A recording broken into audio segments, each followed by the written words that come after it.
Buenas noches, Andalucía, ¿cómo estáis?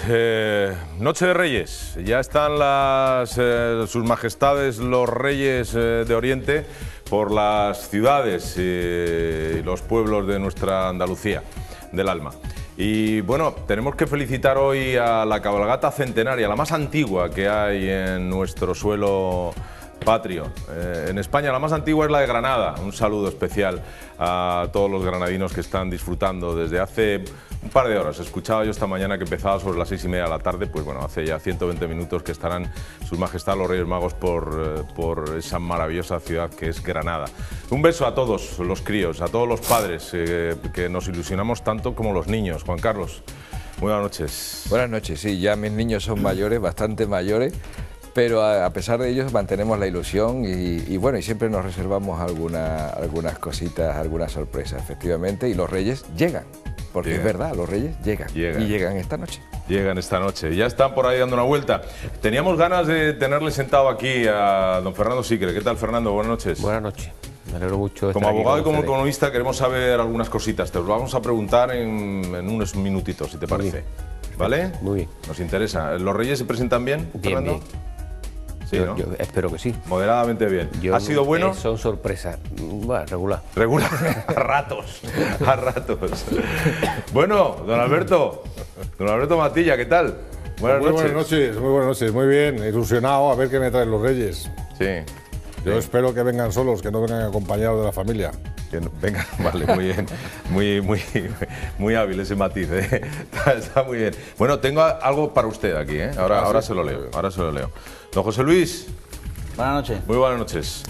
De Reyes estamos hoy. Pues sí, muy ilusionado. Como cada año, yo no pierdo mi espíritu infantil en una noche como la de hoy, aun consciente de que son unos reyes de crisis, pero la magia nos envuelve al final. Yo traigo hasta mi propia carta, digo, ¿Sí? para leerla luego. Eso, al final del programa, desde aquí se van a leer cada uno pues la carta que todos hemos escrito en algún momento de nuestra vida, pues también hoy, desde Andalucía Debate, queremos hacerla pública, ¿eh? La carta para este 2012, recién nacido, y que deseamos lo mejor para todos los andaluces y para nosotros también. Desde luego que sí, quiero decir, como programa. Bueno, le decía al señor ciudadano, a don Alberto Matilla, que hay por aquí alguien que dice: mi enhorabuena por el programa de hoy. Se refiere al de ayer, y porque fue escrito al finalizar el programa sobre las 10:20 de la noche de ayer. Mi enhorabuena por el programa de hoy y particularmente por las intervenciones de don Alberto Matilla. Muchísimas gracias al ciudadano. Ajá.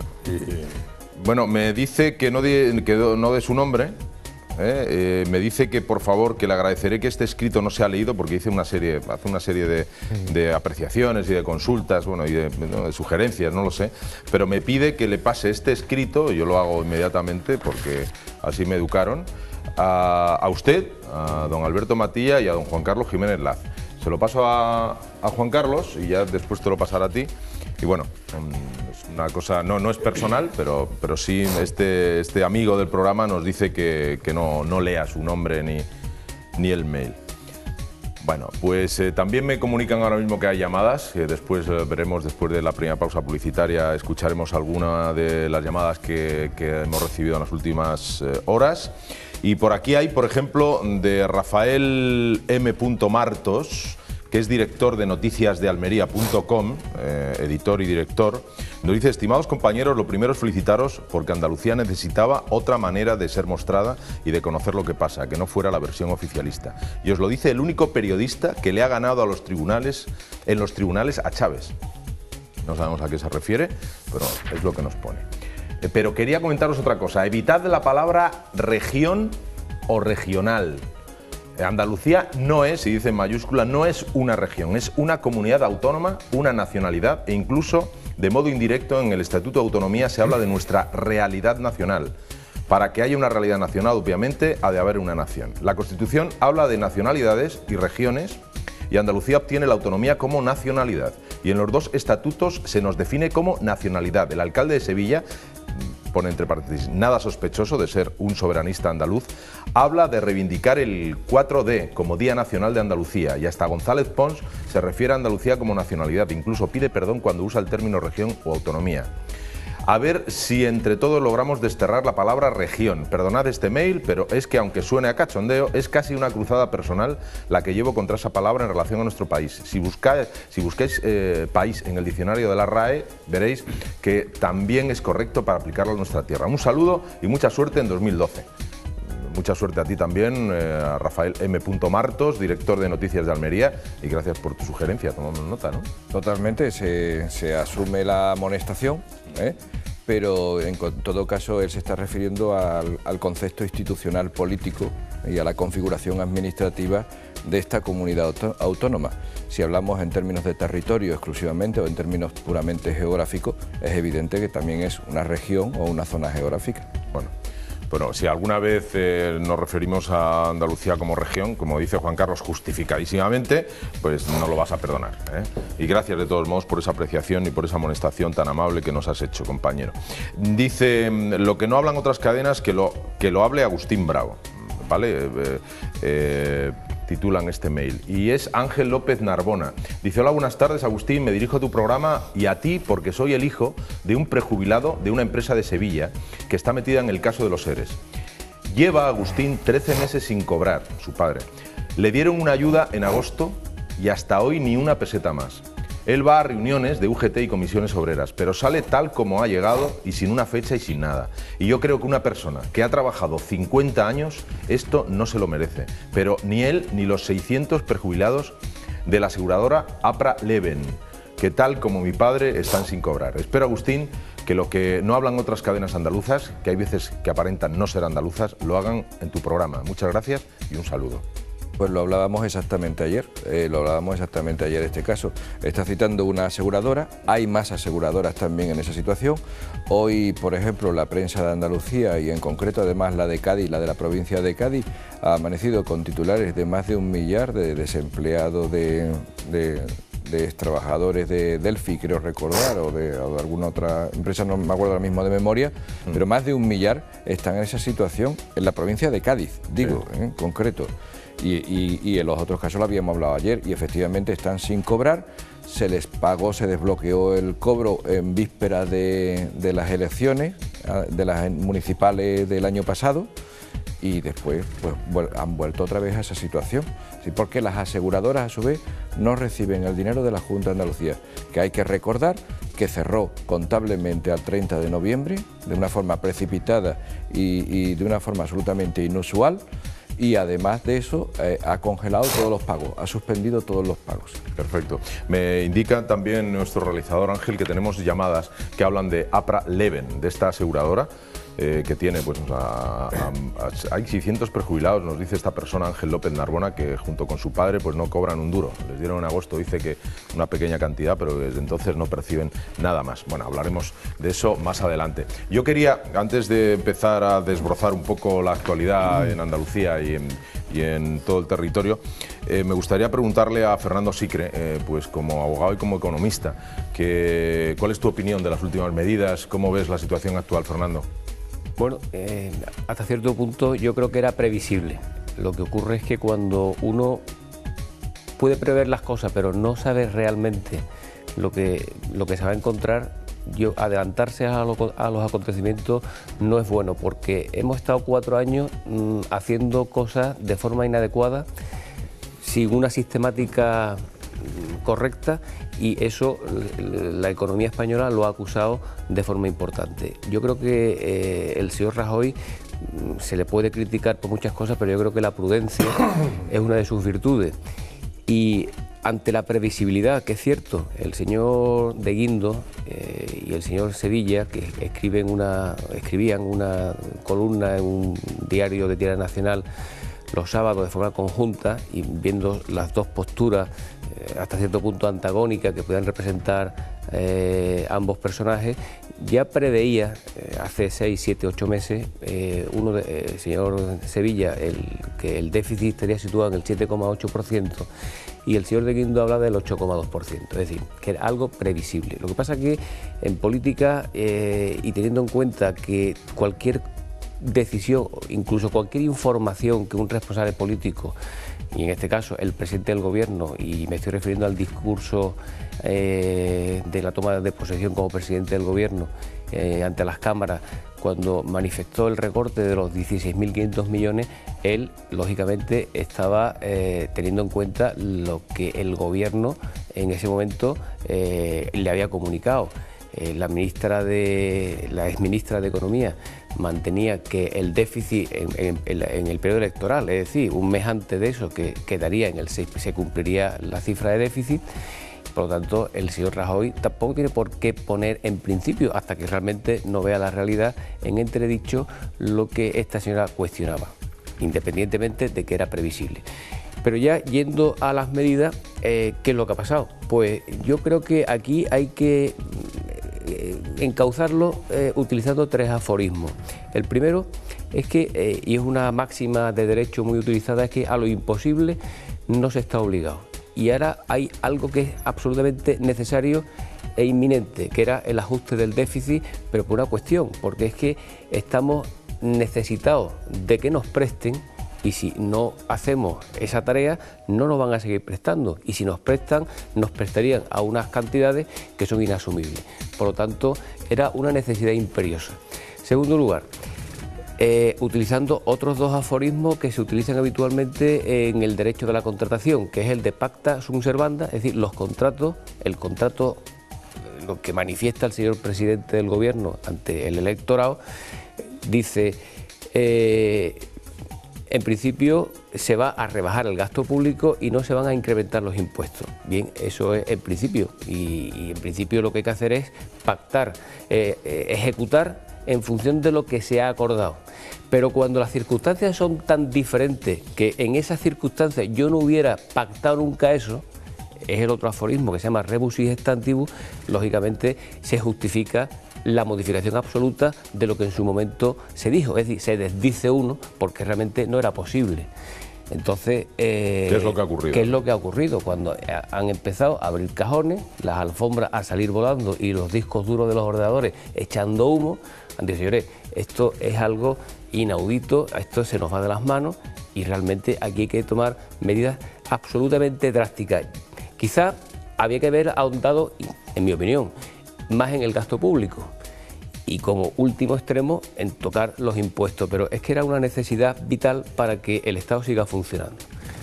Y enviar un mensaje sobre todo al resto de Europa, ¿no? Por eso por descontado, es decir, yo creo que de hecho, bueno, la canciller alemana y supongo que la Unión Europea estarán satisfechos porque realmente es que lo primero que hay que decir y trasladarle al Partido Socialista ante las críticas desmesuradas que se está haciendo sobre la cuestión es que el compromiso que adquirió el Partido Socialista a través del presidente del gobierno en ese momento, el señor Rodríguez Zapatero, es que el déficit este sea el 6%. 2 puntos o 2,5 puntos aproximadamente, que va a ser la desviación, significa que la desviación es del 35%, es decir, que es que en el 35% de lo previsto no se ha hecho. Ahí donde está el problema, es que 2 puntos por ciento, 2 puntos con 2, 2 puntos con 5 pueden ser 26.000, 28.000 millones, es que ese es el 33%. Lo dijiste tú en un programa, además, cada punto equivalía aproximadamente a 10.000 millones, efectivamente. Bueno, pues eso es lo que ha pasado. Bueno. Entonces, bueno, la justificación legal es evidente, con los aforismos que yo he intentado transmitir. Y en segundo lugar, que es deseable, hombre, yo creo que nadie quiere pagar impuestos, pero ante una situación de emergencia nacional y ante la necesidad de que esto no se caiga del todo, pues tendremos que arrimar al hombro todos los ciudadanos. Claro. Yo escuchaba esta mañana en una emisora de radio a Carlos Herrera, nuestro amigo Carlos, le escuchamos siempre Juan Carlos y yo y siempre comentamos alguna... Sí, compartimos tú y yo a Carlos Herrera y comparto con Fernando, a Jordi Sevilla y a Luis de Guindo en los artículos. Leemos los mismos, compartimos pues decía, los mismos. David Gistau decía algo así como que, bueno, que no sé si era David Gistau, bueno, uno de los contertulios que llevaba Carlos esta mañana en el programa, que lo de pagar impuestos en España pensaba pensamos que es muy anglosajón. No estamos habituados, ¿no?, a que nos toquen la cartera. Sí, esto siempre y decía efectivamente que de repente nos hemos dado cuenta de que efectivamente tenemos que hacerlo y además debemos de participar en esa responsabilidad, claro, que hasta ahora lo veníamos haciendo de una manera un poco automática. Efectivamente. Hemos escuchado lo mismo. Efectivamente. Pues dicho esto, yo creo ya que vamos a entrar en materia y lo vamos a entrar desde el punto de vista de, bueno, alzamos un poquito la mirada, un poco hacia arriba, hacia el norte de Europa, y vemos que las primeras medidas son bien vistas por esa zona de Europa, una zona muy importante. Cuando quieras, buenas noches, Almudena. El gobierno alemán mostraba su satisfacción por la responsabilidad con la que el gobierno de Rajoy emprendía la legislatura. El encargado de manifestar el respaldo de Berlín a las medidas recién anunciadas por el gobierno de Rajoy ha sido el ministro de Exteriores. Emitía un comunicado en el que afirmaba que apoyan al gobierno español en este camino y muestran su respeto por la decisión con la que se toman esos recortes dolorosos y afirman también inevitables. Consciente de la rápida valoración que los mercados internacionales están haciendo de los primeros pasos del gobierno, el ministro de Exteriores alemán subraya los términos de la celebración en el seno del gobierno alemán y el respaldo a todo lo anunciado hasta ahora. El jefe de la diplomacia alemana se suma además a la argumentación del gobierno español y señala expresamente que el hecho de que España no cumpla con el déficit del 6% el pasado año demuestra la necesidad de un consecuente curso de consolidación, en lo que supone una muestra de respaldo sin fisuras. Juan Carlos Jiménez. Pues aunque básicamente estoy de acuerdo con lo que ha contado Fernando, pero algunas pequeñas precisiones. Precisiones primero a lo de Fernando y después algún comentario de lo de la noticia del vídeo. Las medidas estarán absolutamente inevitables y previsibles, como muy bien decía Fernando, ¿no? Previsibles, ¿por qué? Pues porque efectivamente yo creo que todos los españoles sospechábamos que el déficit no iba a ser del 6%. Algunos autores con buena información, como él citaba precisamente a De Guindos, hoy ministro, y a Jordi Sevilla, lo venían anunciando anticipadamente, pero no cabe ninguna duda que como una previsión y como una estimación relativamente personal y además muy sujeta a que después la realidad les demostrara su error. Y además con una variabilidad importante de entre 1 y 1,5 puntos de diferencia entre lo que estimaban uno y otro. Que por lo que yo recuerdo. Es decir, son diferencias muy grandes. Después, precisamente, tú estabas citando también la tertulia, hoy también en esa tertulia de Carlos Herrera también se hablaba de las dificultades que ha habido durante el traspaso de poderes, precisamente, para conocer la realidad del déficit de España, del Estado español. Porque a pesar de que fue lo que se empezó pidiendo, no se ha contado nunca. De hecho, efectivamente, la versión oficial es que el déficit era del 6%, que era la versión oficial, del 6%. Por lo visto, se ha dado a entender en muchos momentos, y esa era la versión que manejaba en su momento Jordi Sevilla, precisamente en aquellos artículos que citaba antes Fernando, de que como máximo, y computando también las deudas de las autonomías, de las comunidades autónomas, pues se podría alcanzar en torno al 7%. Lo que yo creo que de verdad no se esperaba era que, como muy bien ha dicho Fernando, cuando se abrieran los cajones y los discos duros de los ordenadores empezaran a expulsar humo y números rojos, eso empezara a crecer exponencialmente y empezáramos ya a hablar realmente de una cifra de déficit superior al 8%, que todavía, desgraciadamente, no está cerrada, como muy bien sabe Fernando. Es decir, seguimos todavía hablando de estimaciones. No sabemos dónde vamos a acabar. Y además, porque tenemos que recordar que una gran cantidad de empresas y organismos autónomos, tanto del Estado español como de comunidades autónomas, no computan en ese endeudamiento. Con lo cual, la realidad es peor que ese déficit incluso al que podemos llegar a alcanzar. Como muy bien decía también Fernando, si tú te encuentras con esta situación de la noche a la mañana, y además tienes que mandar un mensaje de firmeza a todo el mundo, y cuando digo a todo el mundo, digo a todo el mundo interior y a todo el mundo exterior, y ahí ya me relaciono con la noticia de la que estamos hablando, pues evidentemente tienes que empezar a tomar medidas duras, porque la diferencia de este gobierno con respecto al gobierno inmediatamente anterior es que este gobierno está tomando medidas responsables, y el gobierno anterior actuó irresponsablemente. Y como ya he dicho algunas veces en este programa, ahora nos toca pagar, y nos toca pagar a todos, las fiestas que se han tomado los anteriores a nuestra costa. Y ahora, los 5 que estamos aquí y los cientos de miles de espectadores que nos estén viendo y los 8 millones de andaluces, y así seguimos sumando, vamos a pagar todas esas fiestas. Y ese es el problema. Y por eso las medidas que se han tomado al principio y las que se han tomado hoy, que evidentemente tienen que reducir la administración, tienen que sujetar y contener esas comunidades autónomas que están absolutamente desaforadas de gasto, algunas prácticamente en situación casi de rebeldía en cuanto a gasto, pues evidentemente habrá que controlar eso. Se nos ha ido de las manos. La configuración de este Estado español y de este Estado de las comunidades autónomas se nos ha ido de las manos, no lo estamos controlando. Y si por un lado Bruselas nos está reclamando a los países socios precisamente un control presupuestario y un control fiscal, como parece razonable por otra parte, ¿es que no se va a exigir eso también dentro del Estado español a las comunidades autónomas? Pues claro que sí, yo apuesto firmemente por eso. Vamos a ver, yo después de tan brillantes intervenciones voy a trasladar el idioma o el debate a mi idioma, al de la calle y al de que creo de muchos de los espectadores que nos ven. Siempre es bienvenida tu versión, José Luis, siempre te lo digo. Vamos a ver. Se pinta una fotografía de que hay una ciudadanía perfectamente al corriente del déficit del 6%, del 8%, y quizás olvidemos que la inmensa mayoría de los ciudadanos ni piensan en el déficit, ni en el 6, ni en el 8, ni en el 23. Estamos hablando de que ha habido una apuesta por un partido en el que ya empiezan a circular, como yo decía el otro día por internet, vídeos donde Montoro, donde el propio Rajoy hablaban de que no se iban a subir los impuestos, y ahora crea esa indignación y esa molestia generalizada en la gente porque ha dicho nos han engañado 4 días antes. Entonces yo, que justificaba el otro día esta subida, porque me parece absolutamente, efectivamente que es indispensable y además previsible, pero previsible quizás porque algunos seguimos la prensa y estamos un poquillo a lo mejor más al día del asunto, la masa no. Y yo decía eso porque hay una cosa que matizar. En el ADN, en la filosofía, en la sangre del Partido Popular no está nunca subir los impuestos. Es una cosa que en principio no se interpreta así.